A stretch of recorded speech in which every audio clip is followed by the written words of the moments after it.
आज से लगभग लाखों वर्ष पहले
ब्रह्मदेव के समान शक्तिशाली हो जाने का वरदान मांगने लगा, जिसके बाद ब्रह्मदेव आश्चर्यचकित हो उठे और उन्होंने इसे नामुमकिन बताया। जिसके बाद दूषण ब्रह्मदेव को वचनबद्ध होने की दुहाई देने लगा। फिर ब्रह्मदेव भी धर्म संकट में पड़ गए और साथ ही गहरी सोच में भी। काफी देर तक चिंतन करने के बाद ब्रह्मदेव ने दूषण को त्रिदेव के ही समान अत्यंत शक्तिशाली हो जाने का वरदान दे दिया, पर साथ ही अपनी शक्ति का दुरुपयोग शिव भक्तों पर न करने की चेतावनी भी दे दी। जिसके बाद दूषण ने ब्रह्मदेव को किसी भी प्रकार का कोई परामर्श न देने की बात कहकर जोरों से ठहाके लगाता रहा। फिर यह सुन ब्रह्मदेव मुस्कुराते हुए रत्नमाल पर्वत से अंतर्ध्यान हो गए। इसके बाद दूषण अपने गुफा में वापस आकर तपस्या से प्राप्त शक्तियों का इस्तेमाल करते हुए अंधेरे में डूबे हुए अपने गुफा को एक राजमहल में परिवर्तित कर सिंहासन में विराजमान हो गया और ठहाके लगाता हुआ अपनी मायावी ताकत से हजारों की संख्या में असुरी योद्धाओं को उत्पन्न करने लगा। साथ ही दूषण उस विशाल असुरी सेना को लिए अवंतिका नगरी समेत आसपास के सभी अलग अलग राज्यों पर एक भयावह हमला कर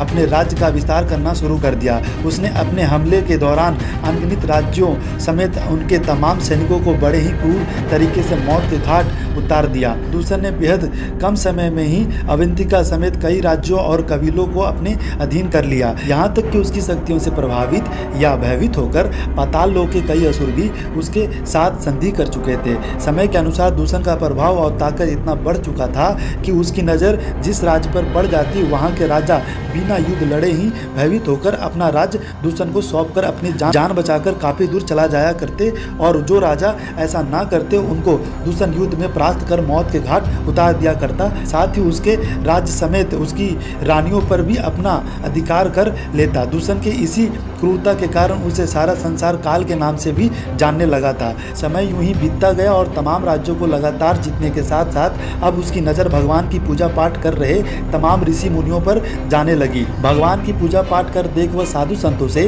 ईर्षा करने लगा था। उसने सोचा कि जब पूरा राज्य उसके अधीन है और वह स्वयं ही त्रिमूर्ति की भांति अत्यंत शक्तिशाली भी है, तो यहाँ भगवान की ही जय जयकार क्यों?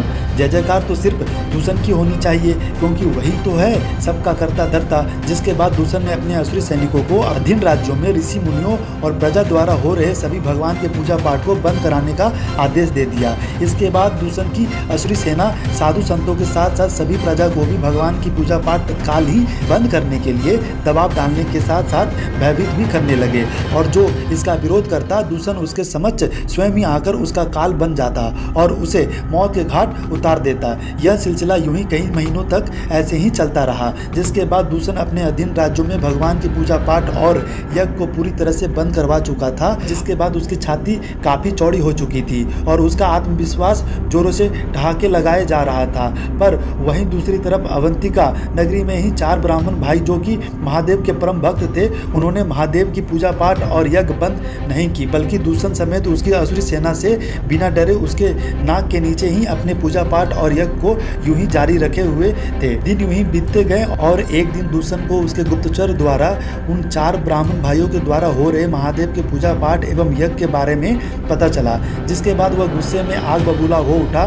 फिर उसने ब्रह्मदेव के वरदानी शर्त को ध्यान में रखते हुए अपने कुछ असुरी सैनिकों को उन 4 शिव भक्त भाइयों को तत्काल ही महादेव की पूजा पाठ और यज्ञ को सिर्फ रुकवाने और कड़ी चेतावनी देने का आदेश दे दिया। जिसके बाद दूषण के असुरी सैनिक उन 4 ब्राह्मण शिव भक्त भाइयों के समक्ष आ खड़े हुए और थोड़ी नरमी से महादेव की पूजा पाठ एवं यज्ञ को तत्काल ही हमेशा के लिए बंद करने की बात कहने लगे, जिस पर उन 4 ब्राह्मण भाइयों ने उन असुरों को इसके लिए साफ साफ इनकार करते हुए तत्काल ही अपने आश्रम से वापस लौट जाने की बात कहने लगे। जिसके बाद दूषण के असुरी सैनिक व्यवस्था पूर्वक वहां से वापस रत्नमाल पर्वत की ओर लौट गए और यहाँ जब असुरी सैनिक दूषण के समझ असफल होकर लौटे और उसे सारी बात बताने लगे तो दूषण के क्रोध का ठिकाना ना रहा।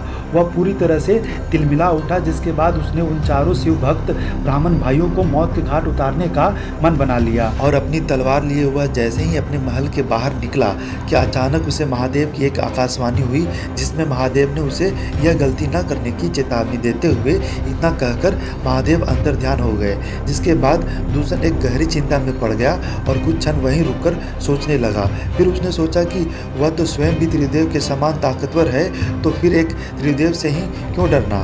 जिसके बाद दूषण जोरदार हुंकार भरते हुए अवंतिका नगरी की ओर निकल पड़ा और यहाँ अवंतिका में 4 शिवभक्त ब्राह्मण भाई महादेव के यज्ञ में लीन हुए बैठे थे कि तभी वहाँ अति क्रोधित दूषण का आगमन होता है और 4 ब्राह्मण भाइयों को महादेव की पूजा पाठ तत्काल ही बंद करने की चेतावनी देने लगता है। जिसके बाद 4 ब्राह्मण भाई दूषण को एक कदम भी आगे न बढ़ाने और साथ ही वापस लौट जाने की बात कहने लगते हैं।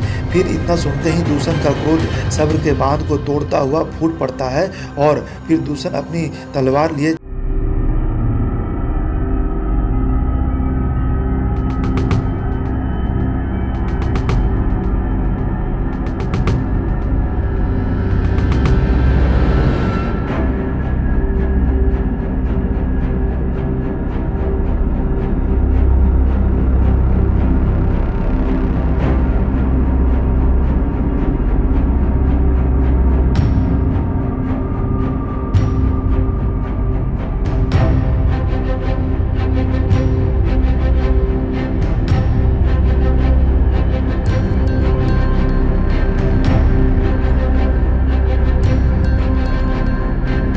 महाकाल के ऊपर घात लगाते हुए एक साथ में टूट पड़ते हैं। पर महाकाल के प्रचंड प्रहार के समझ दूषण के लाखों असुर योद्धा भी कम पड़ने लगते हैं। महाकाल बेहद तीव्र गति से अपने त्रिशूल से ही तमाम असुरों को मौत के घाट उतारने लगते हैं। महाकाल के प्रचंड प्रहार से पूरी असुरी सेना के साथ साथ धरती भी थर्रा उठती है। यह देख दूषण काफी क्रोधित पर भयभीत भी होने लगता है, पर फिर भी दूषण हिम्मत नहीं हारता, बल्कि वह अपनी वरदानी शक्ति का इस्तेमाल करते हुए तमाम असुरों का महाकाल के समझ प्रकट करता जाता है, जिन्हें कि महाकाल मौत के घाट उतारते ही जाते हैं। कई असुर तो महाकाल को देखकर थरथर कांपते हुए अपनी जान बचाकर अलग अलग दिशाओं में भागने लगते हैं, पर ज्यादातर असुर महाकाल के हाथों मारे ही जाते हैं। काफी समय तक युद्ध यूं ही चलता रहा, परंतु क्षण के बाद धीरे धीरे दूषण के सभी मायावी असुरी सेना पूरी तरह से महाकाल के द्वारा समाप्त हो चुके थे। साथ ही दूषण की वरदानी शक्ति ने भी अब असुरों को लगभग प्रकट करना बंद ही कर दिया था। फिर भी दूषण का अहंकार अब तक शेष रह गया था, जिसके बाद दूषण ने कोई और मार्ग न देखते हुए महाकाल से स्वयं ही टकराने का मन बना लिया। फिर दूषण गरजता हुआ अपनी तलवार लिए महाकाल पर टूट पड़ता है और महाकाल पर अपने तलवार से जोरदार प्रहार करने लगा, पर महाकाल ने उसके हर प्रहार का जवाब अपनी त्रिशूल से देते हुए दूषण को अपने एक ही मुक्के के प्रहार से काफी दूर फेंक दिया और फिर महाकाल हवा में काफी तीव्र गति से उछलते हुए धरती पर पड़े करा रहे दूषण के समक्ष आ खड़े हुए और अपने क्रोध की प्रचंड तेज अग्नि से दूषण को वहीं जलाकर भस्म करने लगे।